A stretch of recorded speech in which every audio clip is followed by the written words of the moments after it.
Hi everyone, it's me, Lauren, with the Untitled Tarot. It's good to see you again. This is actually not a reading.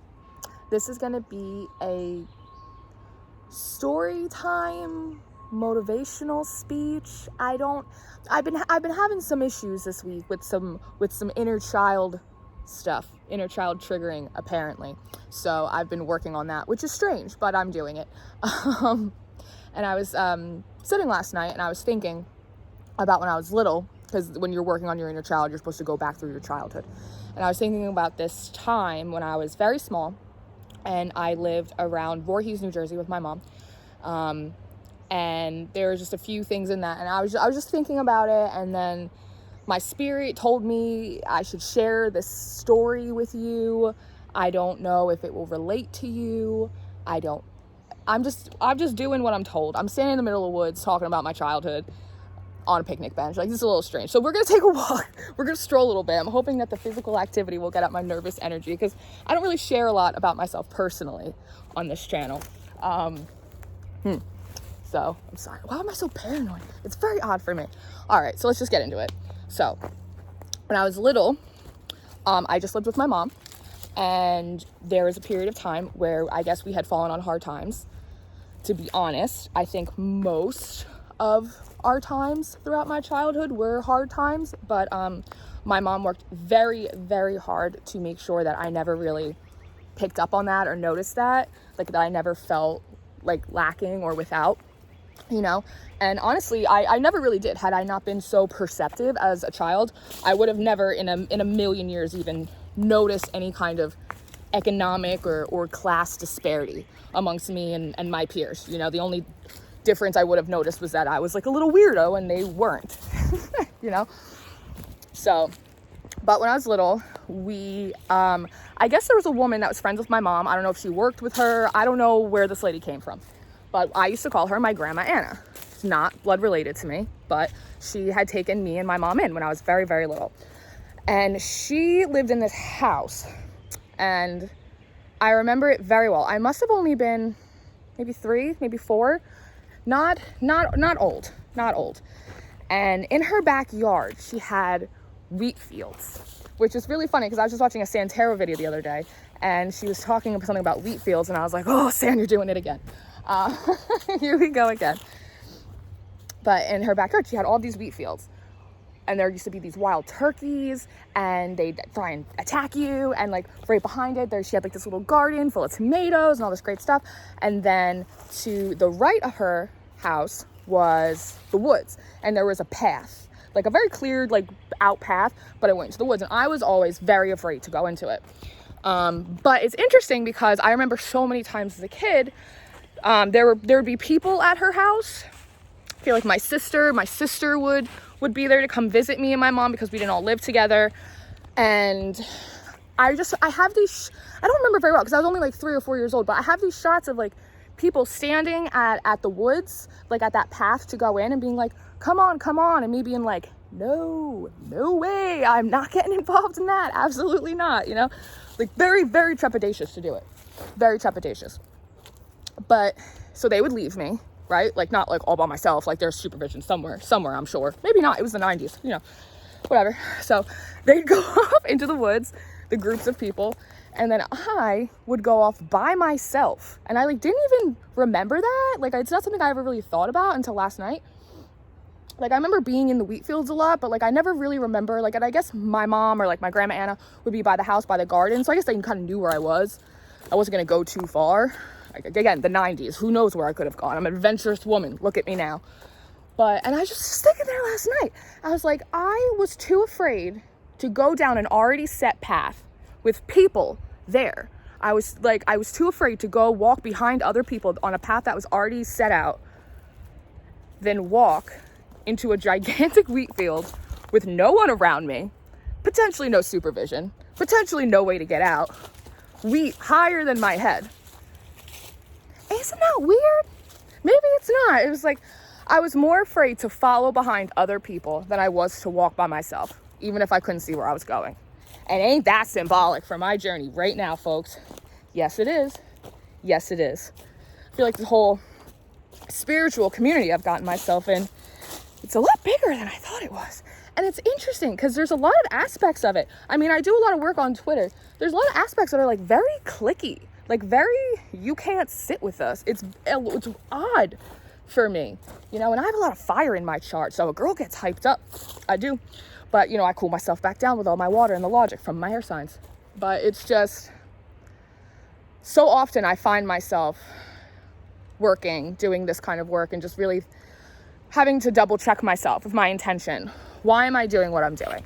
Why am I doing what I'm doing? What am I here to do? What does doing the work mean for me?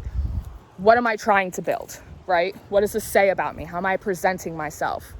Like, it's all of these things. And it's like every time, it's like I know, like, there's this girl on Twitter that I follow that I really like her and I really respect her. And sometimes I'll like see a post and it's like, it might be controversial, right? And so I'll click the likes just to see if like she liked it. And then like every time I was doing that, like something in my room would fall down or like a light would turn off and it was spirit. Like, why are you double? It's like almost like me looking for validation. Like, does this person think it's controversial? Like, no, what do you think, Lauren? Do you think that that's a controversial statement? Do you agree with it? Do you don't agree with it? Like, why are you looking for someone else's opinion to validate your own opinion? You don't need people in your corner. It's nice to have people in your corner, absolutely, but you don't need people in your corner. You have to, like, nobody's gonna die on your hill for you, right? So you kind of gotta walk into that wheat field by yourself because you can't see anyway. Even if there's somebody in your corner, you're not gonna be able to see them between the wheat. So carry on, my wayward son. I don't know why they wanted me to share that story, but they did. I guess I'm getting some exercise. Maybe that's what that's about. I don't know. But, you know, another funny story about my grandma Anna is I love tomatoes now. Tomatoes are great, right? But when I was little, I hated tomatoes. The only way I would eat them was in ketchup, right? Candy tomatoes. So my grandma Anna, like I said, she had that little garden. She always used to grow tomatoes. And I refused to eat them. And she used to try and make me eat them all of the time. And it used to make me really mad as a little girl. I remember like sitting at her dining room table with my mom and she'd have these tomatoes. She'd be like, you have to eat one, you have to eat one. And it's like this frilly little tablecloth and my little baby hands. And I'm just like on the table. I'm just like, I don't like them. I'm telling you, if you make me eat them, I'm going to throw them up. I'm telling you, I'm going to throw them up. And she's like, no, you're not. You're being dramatic. You're being dramatic. You know, my whole life, everybody's like, you're being dramatic. You're being emotional. Well, no shit. I'm like a battery pack for everyone else's emotions on top of my own. Of course, I'm dramatic and emotional. I've learned to temper it out. We meditate a lot. I'm almost 30. Things are different now. But it was just so funny. And I remember there was this one time, and it's the only time this woman ever made me eat a tomato.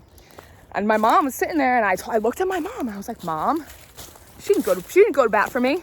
No, she didn't. No, she didn't. That's a karmic issue between me and my mother. But remember, I sat there and she was the sweetest woman. She took us in. So many of the sweetest memories I have in my childhood are from my grandma Anna's house. But that bitch made me eat a tomato. She did. And I told her. And I threw it up. I threw it up right on the dining room table. And she was shocked. And I was like, I don't know why. I told you I don't like it. And it was like, and then I thought it like popped in my head. And I was like, wow. I really will like not accept anything that does not like feel right in my spirit. I was like, that's who I am. Like I forgot that so much. I think the last 10 years of my life, probably more than that, so many things that I swallowed that weren't for me, that I knew I didn't like, that made me sick. And I just like kept it down, you know? It's like this whole full circle thing. As I walk in a circle, wow, you guys are good. You guys are good. But it's true. It's like, if you give me something and it's like, I tell you, I don't want it, I don't like it doesn't sit well with me, like whatever it is. So it's something socially, something with work, something spiritually, something with people I know, like whatever it is, and ideology, whatever it is. If I tell you I don't like it and you force it upon me, I will just spit it right back up. I will just naturally reject it, which is not something that I did the last 10 years, which I think is why I was so sick. Like just literally it's just sick all the time. Like emotionally sick, mentally cloudy, physically always in pain and uncomfortable. And I have like some ailments from some injuries for sure. But just like always just feeling like my spirit was sick. And I realized because I was just swallowing poison. was like I was telling people I didn't like it, but it's like, or even like, it's like my higher self was telling me that I didn't like it. And I was like, it can't be that bad, right? And you just swallow it and you swallow it. And it just sits like a weight in your stomach, weighs your soul down. It's crazy. And it's like, there's these, and they're the principles that I knew when I was like 4 years old. 4 years old. And now I'm 29 and I'm just realizing and remembering them. How long it takes to kind of come back home to yourself, right? It's wild. So I was just thinking about that last night, and something in my spirit told me that I was supposed to tell you guys. I don't know if this is going to help anyone or if anybody can relate to it, or maybe, I don't know. There must be a reason. I don't believe in coincidence. Not for one hot second. I just walked into a spider web. Delightful. Delightful. That's fine. All God's children. All God's children. Don't kill spiders. They represent money. So, all right. I'm going to go actually start these sign readings. Aries, I did yours yesterday, but it didn't sit well with me. Something wasn't right. So we're going to redo Aries and then probably an earth sign. Capricorn, Virgo, who wants to be up? I don't know. I'll see you soon. Thank you guys. Goodbye.